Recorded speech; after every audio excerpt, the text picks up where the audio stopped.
हम हिंदुस्तानियों ने सालों से पूरे विश्व को काफ़ी कुछ सिखाया, लेकिन कोरोना संक्रमण के इस दौर में लॉकडाउन के बाद काफ़ी कुछ बदल गया है और इस दौरान सोशल डिस्टेंसिंग की भी लगातार बात की जाने लगी है। तमाम तरह की परेशानियां भी आ रही है, चुनौतियां भी है।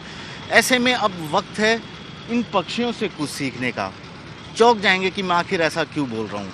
ये देखिए, ये पक्षी थे कोरोना काल में, हालांकि इन पर लॉकडाउन तो नहीं था, लेकिन लॉकडाउन के चलते कई जगह इनको दाना पानी नहीं मिल रहा था, इधर उधर उड़ भी रहे थे। जैसा कि हमारे श्रमिक भी इधर उधर जा रहे हैं, उसी तरह ये भी दाना पानी खाने के लिए इधर उधर उड़ रहे थे, ताकि जहाँ इन्हें चीज़ मिल जाए खाने की वहीं पे ये रुक रहे थे। क्योंकि यहाँ पर न तो कोई इन्हें खाना खिलाने वाला था उस वक्त, न यहाँ कोई दाना इनके लिए डालने वाला था। लेकिन अब वापस ये अपने मूल जगह पर आ गए हैं।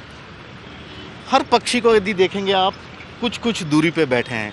कुछ कुछ दूरी मतलब सोशल डिस्टेंसिंग। इसी तरह से कुछ सोशल डिस्टेंसिंग आपको भी रखनी पड़ेगी। लॉकडाउन में राहत मिली है, छूट मिली है, आप फिर से इस तरह से बाहर निकल सकते हैं, खुली हवा में सांस ले सकते हैं। मास्क पहनना होगा, नियम है। लेकिन ये पक्षी देखिए, अपना दाना अपनी जगह पर बैठ के ही खा रहे हैं। किसी का हक छीनने की यहाँ पर कोशिश नहीं कर रहे हैं, कोई झगड़ा नहीं कर रहे। जब इन्हें यहाँ कोई दाना डालता है तो ये देखिए आराम से अलग अलग दूर दूर थोड़ा इस तरह से खा रहे हैं। तो ऐसे में अब वक्त की भी यही ज़रूरत है। ये हमें सिखाने की कोशिश कर रहे हैं कि आपके लिए कामकाज है, सुरक्षित तरीके से घर से बाहर निकलिए, अपना काम ढूंढिए और काम मिलने के बाद सुरक्षित तरीके से इसी तरह से सोशल डिस्टेंसिंग को बरकरार रखते हुए आप अपना काम कीजिए। जैसे ही शाम होती है, ये अपने अपने घरों में लौट जाते हैं या अपने अपने जगह पर चले जाते हैं। तो उसी तरह इंसानों के लिए भी शायद एक बड़ा सबक है कि आप सुरक्षित ढंग से इस तरह से बाहर निकलिए। कोई ना कोई आपको काम दे देगा। जैसे देखिए, वो भाई साहब ने इन पक्षियों के लिए दाना डाल रहे हैं। ये पक्षी नहीं जानते ये कौन है, वो भाई साहब नहीं जानते ये पक्षी कहाँ से आए हैं, लेकिन दाना डाल रहे हैं। यानी कि कहीं ना कहीं आपके लिए काम है। थोड़ा सा बाहर निकलना पड़ेगा आपको अपने घर से।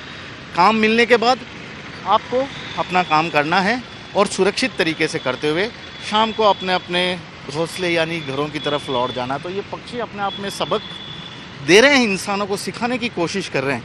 इधर उधर बेवजह भटकने की बजाय यदि एक सुरक्षित माहौल में ही किसी जगह रुक जाते हैं तो वहाँ आसानी से इन्हें इस तरह से दाना मिल पाएगा, यानी काम मिल पाएगा।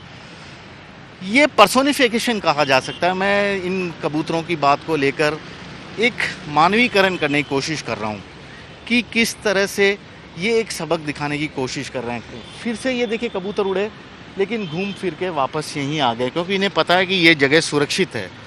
इन्हें यहाँ पर खाना भी मिलेगा, इनके साथी लोग भी मिलेंगे जो इनकी हेल्प भी कर सकते हैं किसी मुश्किल वक्त में। और इसी तरह की बात शायद इंसानों पर भी लागू होती है, ख़ास तौर पर कोरोना के उस मुश्किल घड़ी में जब सबका एक दूसरे पर से विश्वास ख़त्म हो गया है। ज़रूरत है विश्वास बरकरार रखने की, मजबूत इरादों के साथ आगे बढ़ने की, सुरक्षित रहने की। कैमरामैन दिनेश कुमावत के साथ श्रीवत्सन, जयपुर न्यूज़ 24।